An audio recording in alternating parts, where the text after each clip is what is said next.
You know what I'm saying? Israel's point of view and why they want Iran gone, because they feel that Iran is, a proxy for a lot of terrorists, and they feel like Iran wants to wipe them off the map. I don't think Iran wants to wipe Israel off the map. In my opinion, that if Iran tried to destroy Israel from the standpoint of a nuclear weapon, it would also destroy most of the people that are around Israel, like the Syrians, like the Gazans.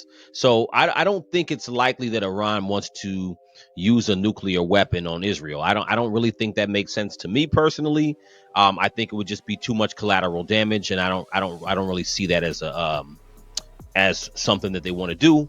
But this is something that Israel claims. Now, Israel's point of view for Iran, they want a whole different regime, right? The problem is that America, we're not really affected by what Iran does. I mean, Iran, even if they are proxies for terrorism, we over here are not necessarily affected as far as American people. Now, the issue is, will American people be behind Trump on this thing? Because America does not have the money for war right now. And Trump, when he ran, he marketed himself as this president who is not a war president, right? Although neoconservative Republicans are typically warmongers, and that's usually the direction they've gone historically. But Trump marketed himself as something different. He marketed himself as a deal maker. He marketed himself as somebody who is going to work through problems and not go to war first, and didn't want any more U.S. wars. That's why he wanted to end Ukraine and Russia and not have us be involved even in helping Ukraine anymore. That was his biggest thing, is that we don't need to be involved in that. And now it looks like we're going to be involved in Iran.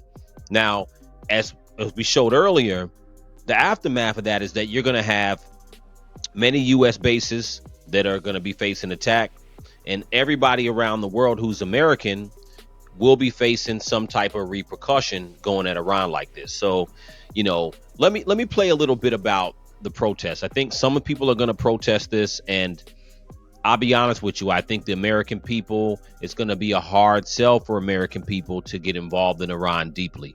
Trump is facing opposition from some fellow Republicans as well as Democrats about getting the U.S. involved. Protests against the war in Iran are planned in dozens of cities in the U.S. this evening, including New York City. Eyewitness News reporter Stefan Camp is live in Bryant Park, where you can see protests have already started. Stefan. Well, Liz, just to give you a sense of the tension, even just here on Fifth Avenue, moments before this protest even got underway, the NYPD had to separate two separate confrontations right here on the steps of the public library. And there is now a sea of NYPD blue circling this library just to make sure in case things go sideways. This is a national day of protest denouncing war on Iran, getting underway at Bryant Park. As you mentioned, there are anti-war demonstrators here, but also Iranian Americans worried for their family's safety. This, as President Trump is deciding whether or not to get involved.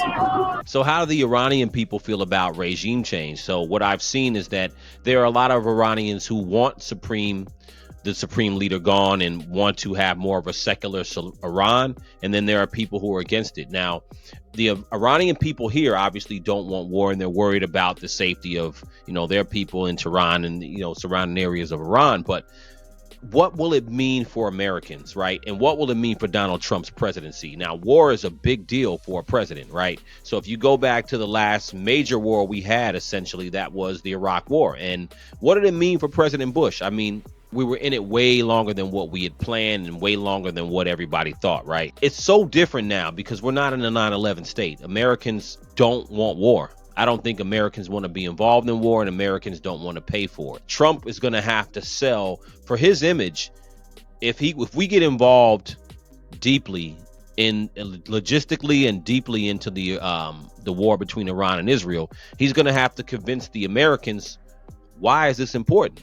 Because we can talk about how dangerous Iran is and how, they're an enemy of the Middle East. They're an enemy of a lot of our allies. But at the end of the day, Americans here are like, we don't want more of that. We don't want another Iraq. We don't want another situation where as soon as you change a regime, you're responsible for everything that happens after that. That's the way it's looked at. If you kill the president, supreme leader, prince, king, whatever, whoever runs the country, the people are like, yo, you got to help us rebuild.